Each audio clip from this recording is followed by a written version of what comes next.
Kenya, a beacon of stability and progress in East Africa, is facing a moment of truth. The streets of Nairobi and other major cities have been rocked by protests, fueled by a toxic cocktail of economic hardship and political discontent. Images of burning tires, tear gas, and angry youths clashing with police have become all too familiar. At the heart of this turmoil lies a deepening economic crisis inherited by President William Ruto's government. Soaring inflation, a depreciating currency, and a ballooning public debt have left millions struggling to make ends meet. The cost of living has skyrocketed, pushing basic necessities like food and fuel out of reach for many ordinary Kenyans. The situation is particularly dire for the youth, who face an unemployment crisis of staggering proportions. Many young Kenyans, armed with degrees and diplomas, find themselves trapped in a cycle of poverty and despair, their dreams of a brighter future fading with each passing day. The anger and frustration are palpable as they see their future being eroded by a system that seems rigged against them. In a move that sent shockwaves through Kenya's political landscape, President William Ruto recently dissolved his entire cabinet. This dramatic decision, just months into his presidency, was widely seen as a response to mounting pressure over the government's handling of the economic crisis. Some analysts have interpreted the cabinet dissolution as a sign of Ruto's determination to assert his authority and tackle the country's challenges head-on. By bringing in a fresh team, Ruto may be signaling a break from the past and a willingness to chart a new course.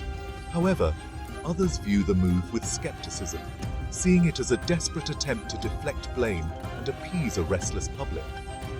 They argue that simply changing faces at the top will not address the deep-seated structural issues plaguing the Kenyan economy. Only time will tell whether Ruto's cabinet shakeup will prove to be a masterstroke or a miscalculation. The success of his new team will depend on their ability to deliver tangible results and restore public confidence in the government's ability to steer the country out of this crisis. To understand the roots of Kenya's current economic woes, one must look back at the legacy of former President Uhuru Kenyatta. Kenyatta's decade-long tenure was marked by ambitious infrastructure projects, rapid economic growth rates, and a growing middle class. However, this progress came at a steep price. Kenyatta's government borrowed heavily to finance its ambitious development agenda, pushing Kenya's public debt to unsustainable levels. The country's debt-to-GDP ratio soared, raising concerns about Kenya's ability to service its debt obligations. Critics argue that Kenyatta's economic model, often dubbed trickle-down economics, primarily benefited a small elite while leaving the majority of Kenyans behind. They point to the widening gap between the rich and the poor, as well as the persistence of poverty in many parts of the country, as evidence of this uneven development. While Kenyatta's government touted impressive economic growth figures, the reality on the ground told a different story for many Kenyans. The benefits of this growth failed to reach the vast majority of the population, particularly those living in rural areas and informal settlements. The much-vaunted infrastructure projects, while visually impressive, often came at the expense of social spending.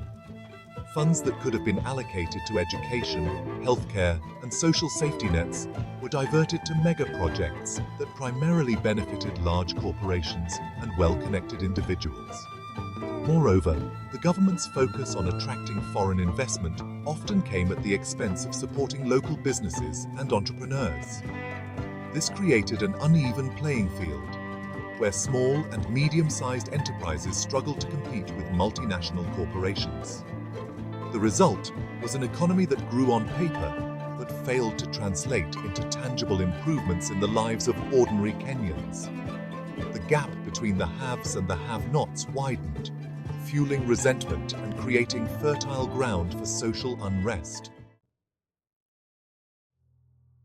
Section 5. The IMF to the rescue, austerity measures and their discontents. Faced with a mounting fiscal crisis, the Kenyan government has turned to the International Monetary Fund, or IMF, for assistance. The IMF, known for its strict lending conditions, has provided Kenya with billions of dollars in loans, but not without strings attached. As part of the loan agreement, the Kenyan government has committed to implementing a series of austerity measures aimed at reducing spending and increasing revenue collection. These measures include cuts to public sector salaries, reductions in subsidies for essential goods, and increases in taxes. While the IMF argues that these measures are necessary to stabilize Kenya's economy and restore fiscal sustainability, they have been met with fierce opposition from labor unions, civil society organizations, and ordinary Kenyans.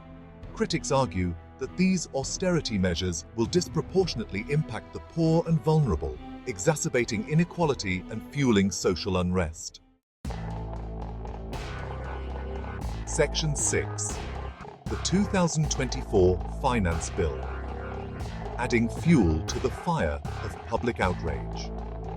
Adding to the public's frustration is the government's recent introduction of the controversial 2024 Finance Bill. This bill, which proposes a raft of new taxes and levies, has been widely condemned as tone-deaf and insensitive to the plight of ordinary Kenyans already struggling to make ends meet. Among the most contentious proposals in the bill is a new housing levy that would require all salaried Kenyans to contribute a percentage of their earnings to a government-run housing fund. While the government argues that this levy is necessary to address the country's housing shortage, critics view it as an additional burden on already overtaxed citizens. The finance bill has sparked widespread outrage and protests, with many Kenyans accusing the government of prioritizing the interests of the wealthy at the expense of the poor. The government's insistence on pushing through this bill, despite public opposition, has further eroded trust and fueled the perception that it is out of touch with the realities facing ordinary citizens. Section 7. Ruto's Balancing Act, appeasing creditors while placating the public. President Ruto finds himself caught in a delicate balancing act. On the one hand, he is under immense pressure from international creditors, led by the IMF, to implement austerity measures and demonstrate fiscal discipline. Failure to do so could result in a loss of confidence in the Kenyan economy, leading to capital flight and a further deterioration of the situation. On the other hand, Ruto is acutely aware of the growing public anger and frustration over the rising cost of living and the government's perceived insensitivity to the plight of the poor. He knows that failing to address these concerns could lead to further unrest and instability, jeopardizing his presidency and the country's hard-won peace. Navigating this treacherous terrain will require all of Ruto's political skill and acumen. He will need to find a way to balance the demands of his creditors with the needs of his people, a task that has proven to be the undoing of many leaders before him. Section 8. Beyond austerity, the need for sustainable and equitable growth. While fiscal discipline is undoubtedly important, it cannot be the only solution to Kenya's economic challenges. Austerity measures alone will not create jobs, reduce poverty, or address the deep-seated structural issues plaguing the economy. What Kenya needs is a new economic model, one that prioritizes sustainable and equitable growth. This means investing in education and skills development, creating a conducive environment for businesses to thrive, and promoting value-added manufacturing and agro-processing. It also means tackling corruption and impunity, which have long been a drain on the Kenyan economy. By creating a level playing field and ensuring that everyone plays by the rules, Kenya can unlock its true economic potential and create a more just and prosperous society for all. Section 9. Investing in Kenya's future. The power of education and job creation. One of the most effective ways to address Kenya's economic challenges is to invest in its greatest asset, its people. This means providing quality education and skills training that equips young Kenyans with the tools they need to compete in the 21st century economy. It also means creating an environment where entrepreneurship can flourish by reducing bureaucratic hurdles, providing access to finance, and fostering a culture of innovation. By empowering young people to create their own opportunities, Kenya can unleash a wave of creativity and innovation that will drive economic growth and prosperity.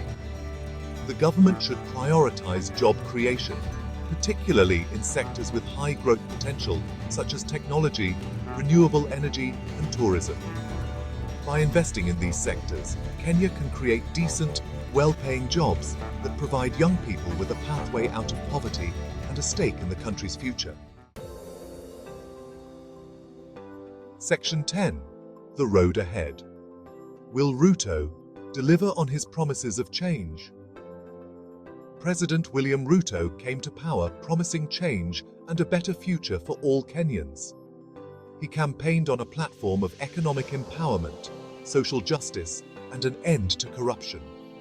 Now, a year into his presidency, the Kenyan people are waiting to see if he can deliver on those promises.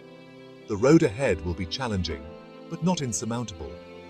Ruto has a unique opportunity to chart a new course for Kenya, one that breaks with the mistakes of the past and prioritizes the needs of the many over the interests of the few. Whether he will seize this opportunity or succumb to the pressures of the status quo remains to be seen. The eyes of the world are watching, as is the next generation of Kenyans, eager to see if their hopes for a brighter future will be realized. Section 11. Conclusion. A defining moment for Kenya's next generation. Kenya stands at a crossroads. The decisions made today will have far-reaching consequences for generations to come. Will Kenya succumb to the forces of division and despair, or will it rise to the challenge and build a more just and prosperous future for all its citizens?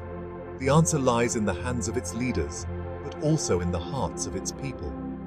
Will they choose hope over fear, unity over division, and action over apathy?